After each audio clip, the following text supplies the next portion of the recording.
YouTube, Instagram और Telegram पे आपके कई सारे सवाल आते रहते हैं। वे अक्सर जीवन के मुद्दों से जुड़े रहते हैं जिससे कोई व्यक्ति गुजर रहा होता है।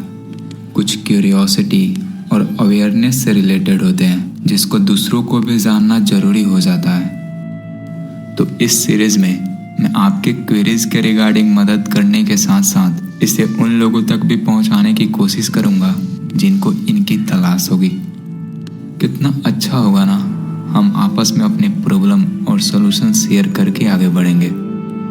वैसे मैं फेस कैम वीडियो नहीं बनाना चाहता हूँ, इसलिए यह वीडियो थोड़ा ऑडियो विजुअलाइजेशन के साथ ही रहेगा, तो चलेगा ना।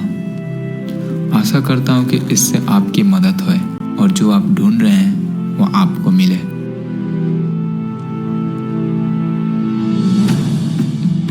पहला क्वेश्चन है कि आजकल की सोसाइटी में लोगों में अकेलापन की फीलिंग इतनी क्यों बढ़ रही है, और बहुत से लोगों को यह नेगेटिव लगता है, मगर हमारे स्क्रिप्चर्स में अकेलापन के बारे में कुछ अलग ही दिया है।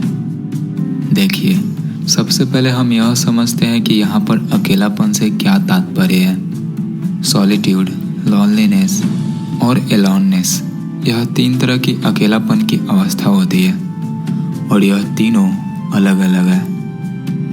सॉलिट्यूड में हम खुद की इच्छा से एकांतवास में जाते हैं और उसका इस्तेमाल किसी मुद्दे पर विचार विमर्श करने के लिए या फिर आत्मचिंतन करने के लिए करते हैं। इसमें हम किसी भी प्रकार से अकेले रहने में दुखी महसूस नहीं करते। लॉनलीनेस वर्ड की वाइब्रेशन को फील करने से ही पता चल जा रहा है कि यह कुछ भावनात्मक चोट से जुड़ा हुआ है। लोगों के साथ रहते हुए भी जब उनका हमारे साथ अच्छा इमोशनल कनेक्शन नहीं होता है, तब हम यह लॉनलीनेस फील करते हैं। और वहीं एलोननेस, यह इमोशनली और फिजिकली अकेला महसूस करने की अवस्था होती है। तो आजकल के लोगों में लॉनलीनेस और एलोननेस की भावना ज़्यादा बढ़ रही है, खास करके लॉनलीनेस। पर क्यों? इन सब का बढ़ना यही दर्शा रहा है कि लोग जो ढूंढ रहे हैं वह उन्हें नहीं मिल रहा है। उल्टा उनको चोट पहुंच रहा है जो उन्हें बाहरी दुनिया से दूरी बनाने पर मजबूर कर दे रहा है। बाहरी दुनिया में आजकल लोग सुख ढूंढ रहे हैं। कुछ ऐसा विश्वास बना लिए हैं कि बाहरी दुनिया की जब यह वस्तु, व्यक्ति या परिस्थिति ऐसी होगी तो मुझे खुशी मिलेगी, जबकि यह दुनिया ही अस्थायी है। जिससे आज खुशी मिल रही है, आगे उसके जाने के बाद दुख मिलेगी। तो फिर क्यों अपने खुशी का आधार बाहरी दुनिया को बनाना? ऐसे हम ना अपनी पावर दूसरों को दे देते हैं। इस अधिकार को वापस ले लेना चाहिए, क्योंकि वास्तव में हम खुद सच्चिदानंद स्वरूप हैं। असली सुख और आनंद हमें अंदर से मिलती है, बाहर से नहीं। आजकल के अधिकांश लोगों को इसके बारे में लेकर जागरूकता नहीं होती है, इसलिए वह बाहरी चीज़ों से अटैच्ड हो जाते हैं। यही अटैचमेंट और अनअवेयरनेस ही उनके अकेलापन का कारण है। असल में यह सब जो हो रहा है वह अच्छा ही है, क्योंकि यह उन्हें बता रहा है कि जो आप पहले कर रहे थे वह गलत था। यह स्थिति उन्हें वास्तविक आनंद की तरफ जाने को कह रहा है। पर दुख की बात यह है कि लोगों को इसके बारे में ज्ञात ही नहीं है। वह अकेलापन में भी आके बाहर सुख तलाशने वाली अपनी प्रवृत्ति को नहीं छोड़ते। यही चीज़ उन्हें अकेलापन में और भी ज़्यादा अंदर से खाता रहता है। जिनको इस सिचुएशन में आने के बाद मार्गदर्शन प्राप्त होने लग रहा है और वह आत्म विकास करने लगे हैं, उसे तो आप भाग्यशाली ही समझिए। अब आगे क्वेश्चनर कहते हैं कि शास्त्रों ने इस अकेलापन को अच्छा कहा है और यह सुझाव दिया है कि इसका उपयोग करके हमें आत्म विकास करना चाहिए। तो हाँ, बिल्कुल सही है, क्योंकि प्रकृति हमें अकेलापन की अवस्था में इसी उद्देश्य से भेजती है। आगे वह यह भी पूछते हैं कि लॉनलीनेस, सॉलिट्यूड और एलोननेस में क्या अंतर है। तो हमने तो इसके बारे में बात कर ही लिया है।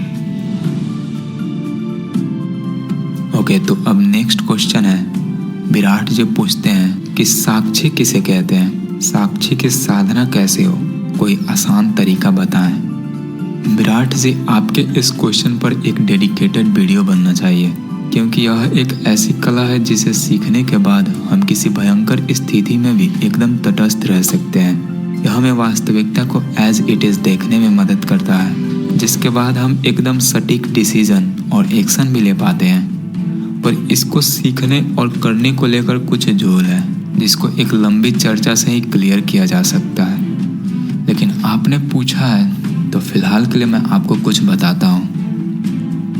देखिए, जब भी हमारा मन किसी भी घटित हो रही घटनाओं को देखता है या किसी इन्फॉर्मेशन को प्राप्त कर रहा होता है, तो वह अपने स्वाभाविक प्रवृत्ति के वजह से हमारे पर्सनल एक्सपीरियंस या कहें तो ईगो से जोड़कर देखने लगता है। अपने विचारों, विश्वासों, अनुभवों, भावनाओं और इच्छाओं वगैरह में लिप्त होकर उसे देखने लगता है। हमारे पास भावनाओं, अनुभवों, विश्वासों और विचारों को ठीक से ऑब्जर्व करने की, उसमें डिफ्रेंशिएट करने की और उससे डिअटैच्ड होने की हमारी आदत नहीं होती है। इसलिए हम उसमें लिप्त हो जाते हैं और उसी के अनुसार संसार को देखने लगते हैं। इससे हमारे विजन्स ना धुंधली पड़ जाती है। जैसा सच होता है वैसा हम देख नहीं पाते हैं। साथ में बाहरी इवेंट्स को हमारा मन पर्सनल एक्सपीरियंस के अनुसार अच्छा बुरा का टैग भी दे देता है, और अच्छी बुरी स्थिति का आना तो स्वाभाविक चीज़ है, उसे रोका भी नहीं जा सकता। पर मन अपनी अज्ञानता के कारण इसके विपरीत ही करने की कोशिश करता है, जिसकी वजह से हम बार बार दुखी पीड़ित होते रहते हैं। तो अंतःकरण के इन्हीं व्यवहारों से अपने आप को पृथक करके उसके बारे में अवेयर होना ही हमें साक्षी अवस्था में ले जाती है।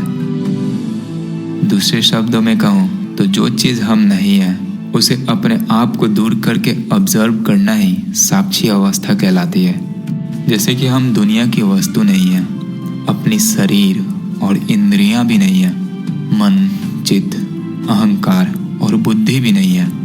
तो इन सारी फॉल्स आइडेंटिफिकेशन से अपने आप को दूर करके ऑब्जर्व करना ही साक्षी अवस्था कहलाती है। इस अवस्था में हम जो भी हो रहा है उसे रोकने की कोशिश नहीं करते हैं, ना ही चेंज करने की कोशिश करते हैं और ना ही किसी प्रकार से जज करते हैं। बस उसको जागरूकता के साथ गौरपूर्वक देख रहे होते हैं। यही ऑब्जर्वेशन हमें सच को जैसा है वैसा दिखाता है। और अगर कोई समस्याग्रस्त स्थिति हो तो यह उसके जड़ तक भी ले जाता है, जिसके बाद हम उसका सटीक उपाय कर पाते हैं।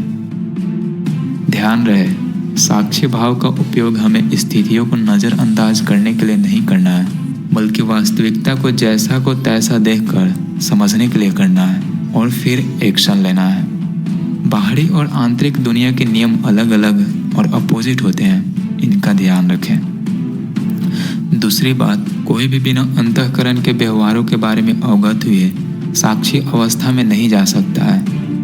कई लोग अपने आसपास हो रही घटनाओं के प्रति न्यूट्रलिटी ला लेते हैं, पर वह खुद अपने मन के व्यवहारों के बारे में नहीं जानते हैं और मान लेते हैं कि वह साक्षी अवस्था में है।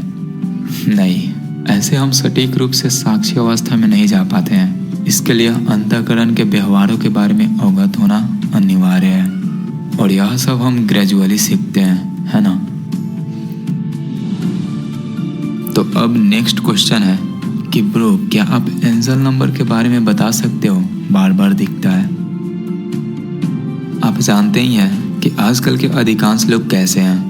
वह रोबोट की तरह हैं, जो प्रोग्रामिंग के अनुसार जी रहे हैं, ऑटो पायलट मोड में जी रहे हैं, यानी कुछ भी करते वक्त कुछ खास विचार विमर्श नहीं कर रहे हैं। ऐसी एनवायरनमेंट में रहकर हम सब किसी न किसी तरह से अफेक्टेड हो गए हैं और अनकॉन्शियसली, अनअवेयरली कई सारी आत्मविनाशकारी व्यवहार कर रहे हैं, है ना।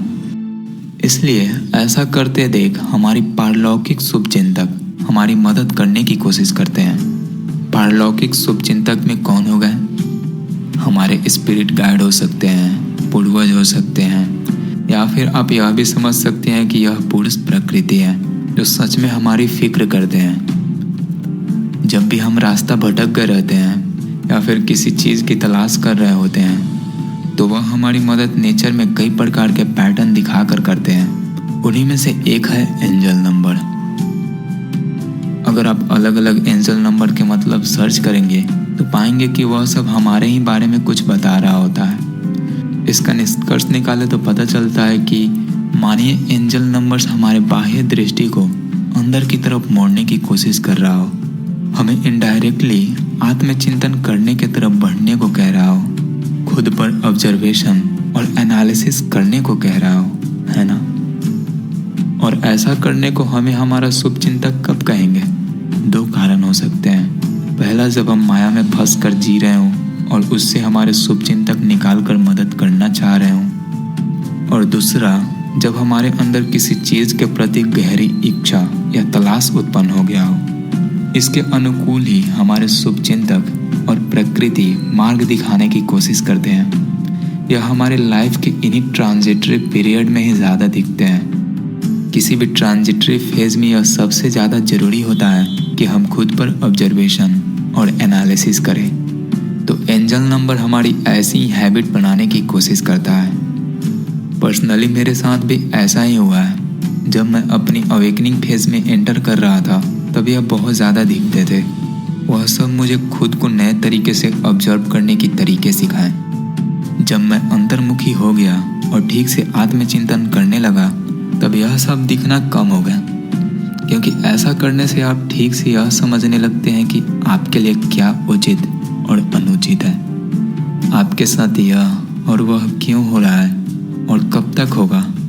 यह सब आप अच्छे से जानने लगते हैं। आप सेल्फ डिपेंडेंट बन जाते हैं। तो ऐसी छोटी सी गाइडेंस की आपको ज़रूरत नहीं पड़ती, इसलिए आप इसके बियॉन्ड चले जाते हैं। आपको भी बार बार दिख रहा है तो यही सुझाव रहेगा कि खुद को खंगालने की आदत डालिए।